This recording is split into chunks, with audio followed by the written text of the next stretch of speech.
Pathé 6 victime d'attaques injustes, quand le fanatisme pour les clubs européens dépasse la loyauté envers nos propres joueurs. Le football est bien plus qu'un simple sport. Il fédère, crée des émotions intenses et forge des passions inébranlables. Cependant, cette ferveur peut parfois se transformer en aveuglement, conduisant à des comportements regrettables, notamment sur les réseaux sociaux. Ces derniers jours, Pathé 6, milieu de terrain sénégalais évoluant au Rayo Vallecano, vit une situation totalement incompréhensible et injuste. Lors du match de son équipe contre le Real Madrid, il a été impliqué dans un duel avec Jude Bellingham, l'un des joueurs phares des Madrilènes. Ce contact a malheureusement entraîné une blessure pour le milieu de terrain anglais, mais il s'agissait d'une action de jeu, sans aucune intention de faire mal.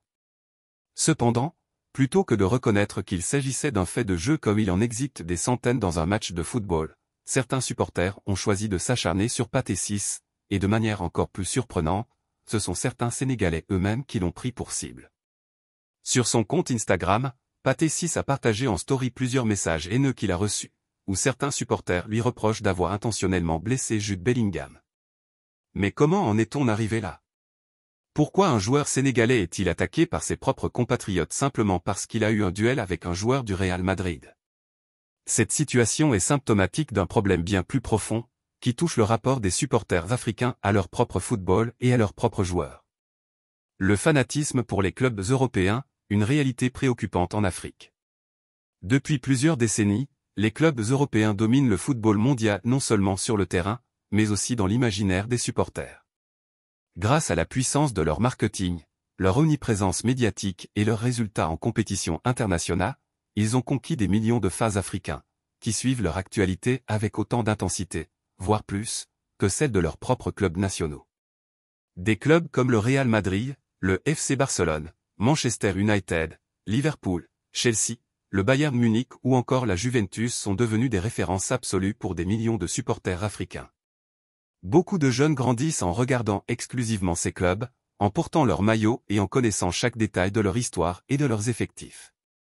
Si cet attachement est compréhensible, il devient problématique lorsqu'il se fait au détriment du football africain lui-même.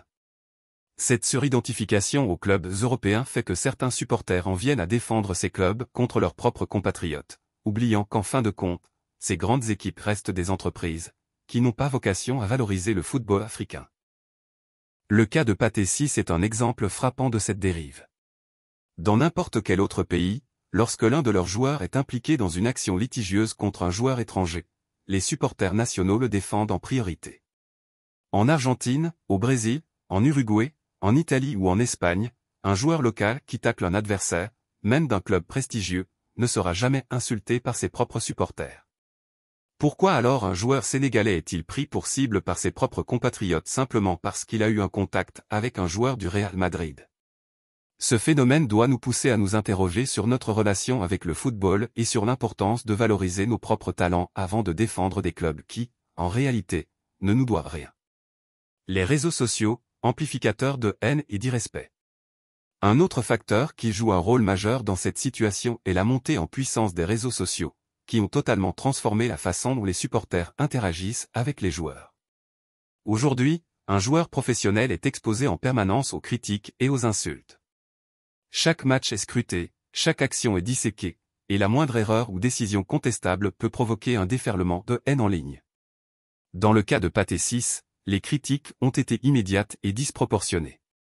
Alors que son duel avec Jude Bellingham était un fait de jeu banal, il a suffi que certains supporters madrilènes lancent une polémique pour que des milliers de messages haineux envahissent son compte Instagram.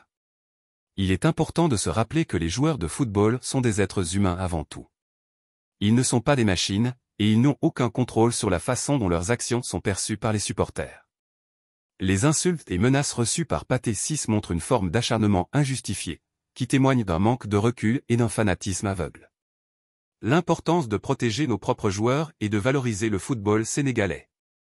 Si nous voulons que le Sénégal continue de progresser dans le football mondial, il est essentiel que nous soutenions nos joueurs plutôt que de les attaquer au premier prétexte venu. Pathé 6 n'est pas le premier joueur sénégalais à être pris pour cible par ses propres compatriotes. D'autres avant lui ont subi des critiques injustifiées simplement parce qu'ils avaient affronté un club adoré par de nombreux supporters africains.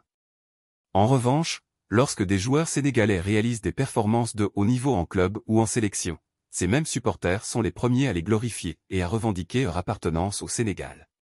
Ce double standard doit être corrigé. Nous devons comprendre que nos joueurs sont nos ambassadeurs, et que leur succès est aussi le succès du football sénégalais dans son ensemble. Soutenir nos joueurs plutôt que des clubs étrangers. Les supporters sénégalais doivent apprendre à valoriser leur propre talent avant tout. Un club européen ne sera jamais plus important que la sélection nationale, et aucun joueur étranger, aussi talentueux soit-il, ne mérite plus de respect qu'un joueur sénégalais qui représente son pays avec fierté. Créer une culture du respect et de la solidarité. Dans des pays comme l'Argentine ou le Brésil, les joueurs sont soutenus sans condition par leurs compatriotes. Qu'ils jouent pour Boca Juniors, River Plate, Flamengo ou en Europe, ils bénéficient toujours du soutien inconditionnel de leur peuple. Pourquoi ne pas adopter cette mentalité au Sénégal?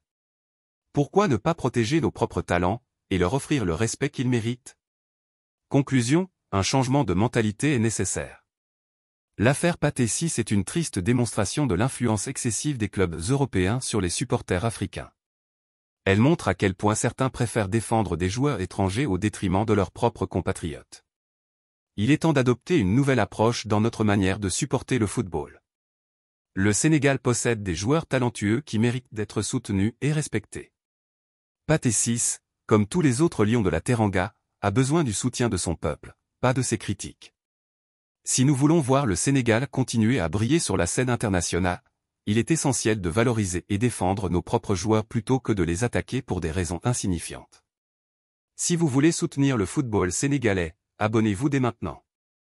Nous publions des analyses détaillées, des interviews exclusives et un suivi complet des joueurs sénégalais évoluant en club et en sélection. Activez la cloche pour être informé des dernières actualités. Donnez votre avis, que pensez-vous de cette situation? Pathé Ciss mérite-t-il un tel traitement? Discutons en commentaire.